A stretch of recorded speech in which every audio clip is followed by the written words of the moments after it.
So the other thing, when I was speaking to Dr. Salerno, he had made a good point, and he had said that when we talk about narcissism, we have to make sure we're working with the same definitions. That's Because, correct. like, what does someone mean when they say narcissism? So when I say narcissism to you, what do you mean when you say narcissism? And once again, it would depend. It would depend.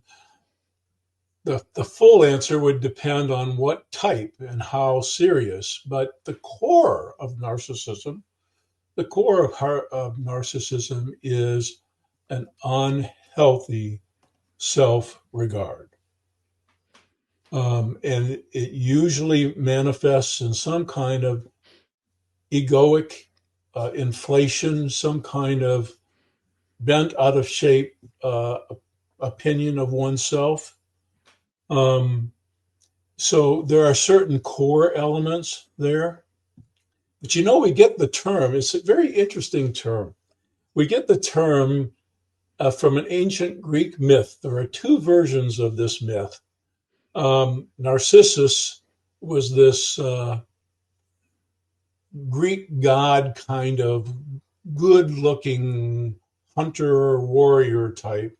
He was basically a hunter, and he's the envy of all the nymphs. The nymphs are these mythical feminine creatures that love their heroes, and try to lure them, et cetera, et cetera. Well, Narcissus comes upon his reflection in a clear pond, and this is key.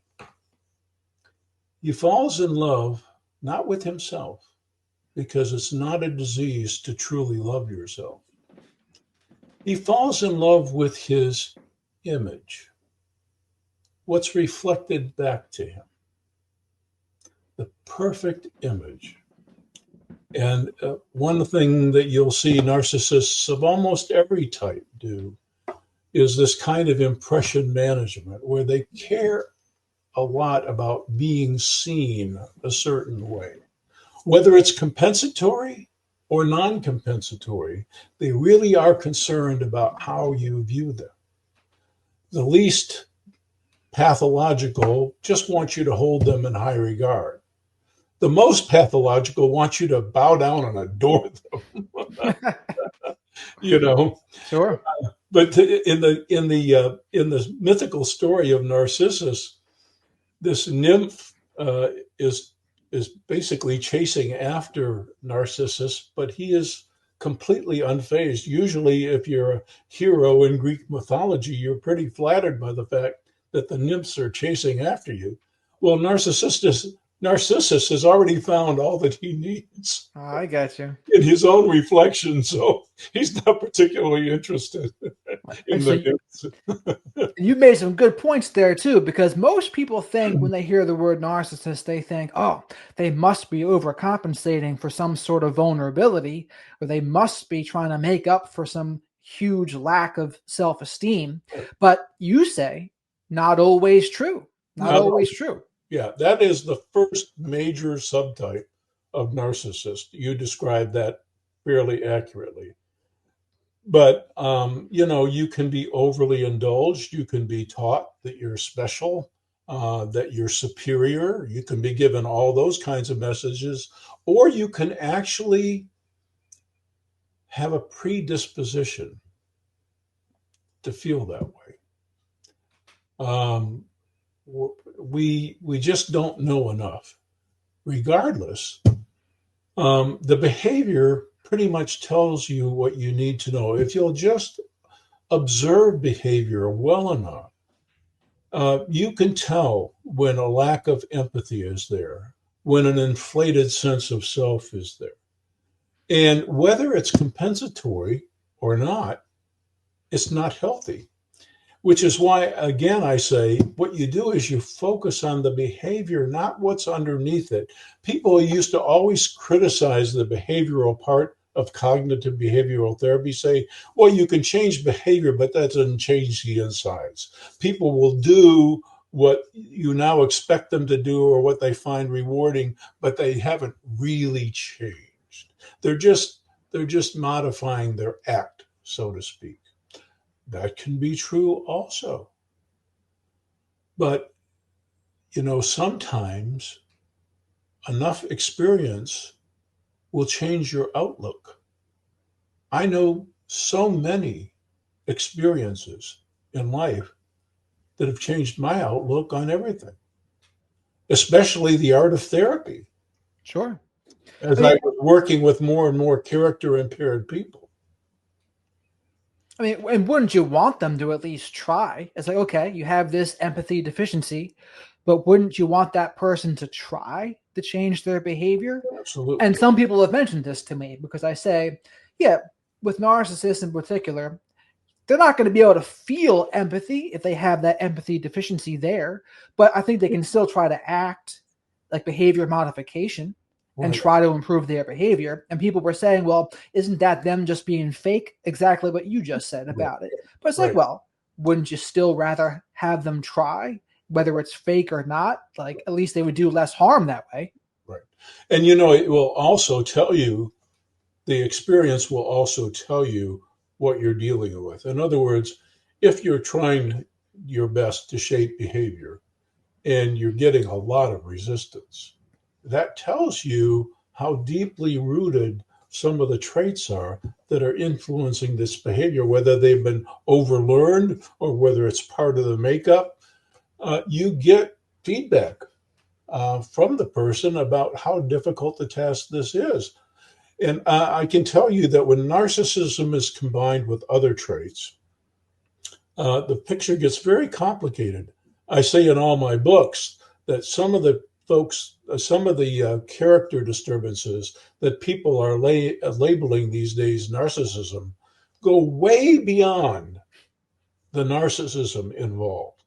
In other words, there's way more to the person's character makeup that's a problem than just their narcissism. So I have my own kind of scheme that I invent, that I present in all my books to help tease that out, not as a firm diagnostic formula, because I think all that's kind of pointless anyway, but as a way of explaining that what you're seeing here phenomenologically with somebody's character, there's more to it. There's more to this person than just their narcissism. That's a problem. For instance, I've seen, for example, folks who are on the autistic spectrum who have a biologically based, and this would do a discredit to anybody who's on the autistic spectrum who doesn't have a character disturbance, but who's somebody who's on the spectrum and who also has a character disturbance, say narcissism, and of the more malignant kind. So a person who's already limited in their social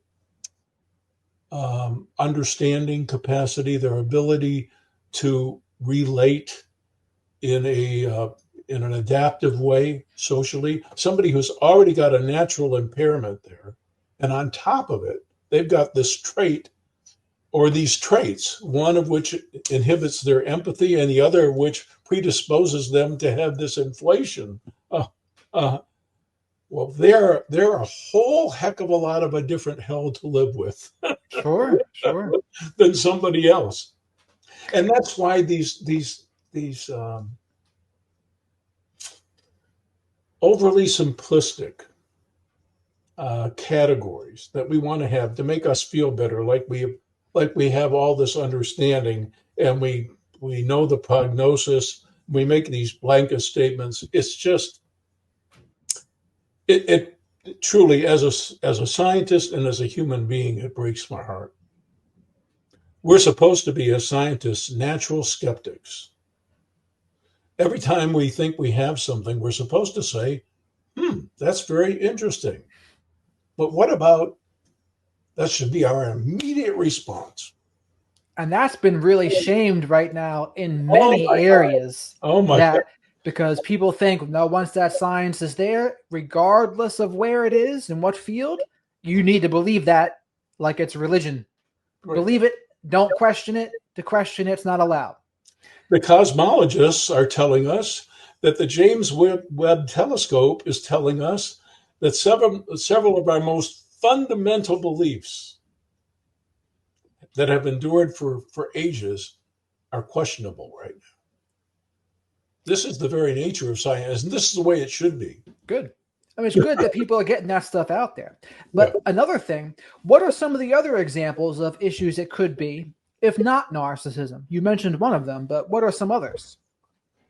I talk about the aggressive personalities. These are the folks, narcissists are so self absorbed, generally speaking, regardless of the type, that they just don't pay much attention to your cares, your needs, because they're mostly interested in theirs.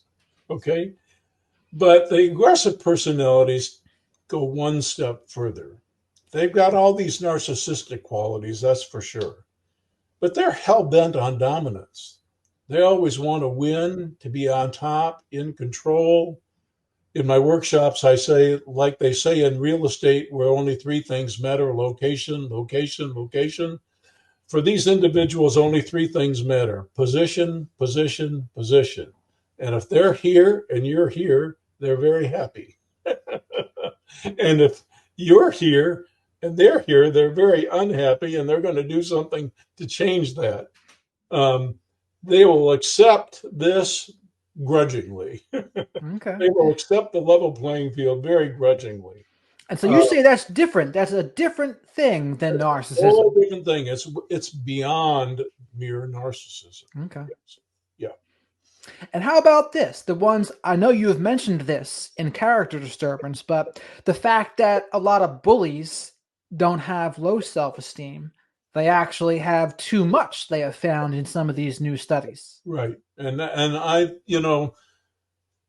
very early on in my clinical research, I was looking at that because I was consulting in schools and in institutions where these folks were being treated in one way or another. And it was quite clear. There was a an interesting event that happened to me one time, actually in an inpatient setting, in a kind of what we used to call reform school kind of environment. That's what we used to call it back in my former days. At any rate, there was a young man who needed to be in a program, sitting behind another young man who everybody on the unit thought was a friend. And he's flicking the guy's ear like this to annoy him. And the guy turns around and stop, he says, stop. But he keeps doing it.